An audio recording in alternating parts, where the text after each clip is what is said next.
Laughing एक बहुत ही confusing behaviour जो बच्चा दिखाता है। कंफ्यूजिंग इसलिए बिकॉज ये पेरेंट्स को भी नहीं समझ आता और कभी कभार थेरेपिस्ट को भी समझ नहीं आता कि बच्चा लाफ कर क्यों रहा है।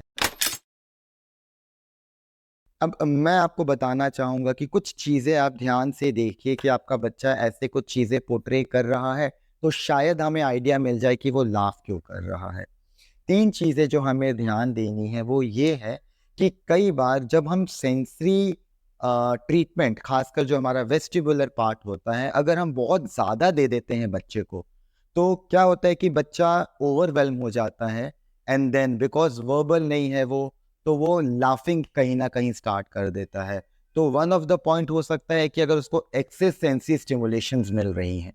सेकेंड पर्सपेक्टिव भी एक्चुअली एक सेंसरी हो सकता है, जिसे हम कहते हैं टेक्टाइल सेंसिटिविटी।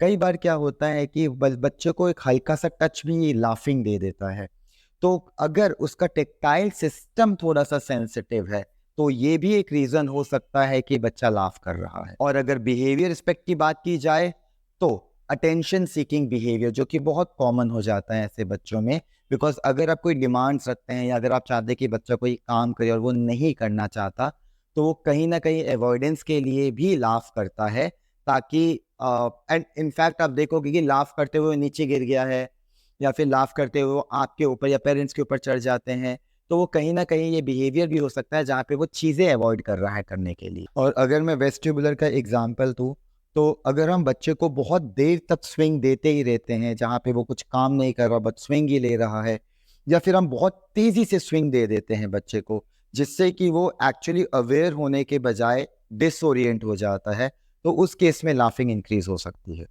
अब ये चीज़ें बैठ के एनालाइज करना बहुत इंपॉर्टेंट है और डिफिकल्ट भी है। तो अगर डिपेंड करता है कि अगर आप समझ पाए कि बच्चे में एक्चुअली इशू क्या आ रहा है, तो उस हिसाब से आप ट्रीटमेंट करिए। अगर सेंसरी स्टिमुलेशन ज़्यादा है, जैसे कि वेस्टिबुलर, जैसे मैंने बोला कि बच्चे को हम फ्री स्विंग बहुत ज़्यादा दे रहे हैं जिसकी वजह से उसकी लाफिंग आ रही है, तो उसको थोड़ा सा कंट्रोल करिए आप। और अगर टेक्टाइल सिस्टम की वजह से या टेक्टाइल सेंसिटिविटी की वजह से है, तो थोड़ा सा टेक्टाइल रिलैक्सेशन दे सकते हैं उसको सेंसरी थेरेपीज के थ्रू ऑब्वियसली, ताकि उसकी लाफिंग कम हो जाए। और अगर ये बिहेवियर्स हैं, वेल आपको बिहेवियरली इसको डील करना पड़ेगा। तो आपको ध्यान रखना पड़ेगा कि कब वो स्टिमुलेट हो रहा है। अगर आपका क्लोज जाना उसको लाफिंग कर रहा है, तो आप थोड़ा सा अपना डिस्टेंस मेंटेन रखिए। और अगर आपको लगता है कि वो काम एस्केप करने के लिए लाफ कर रहा है, तो आप उस जो आप काम करा रहे हैं उसको टास्क एनालाइज करिए, उसको छोटे छोटे बिट्स एंड पीसेस में उसको करवाइए।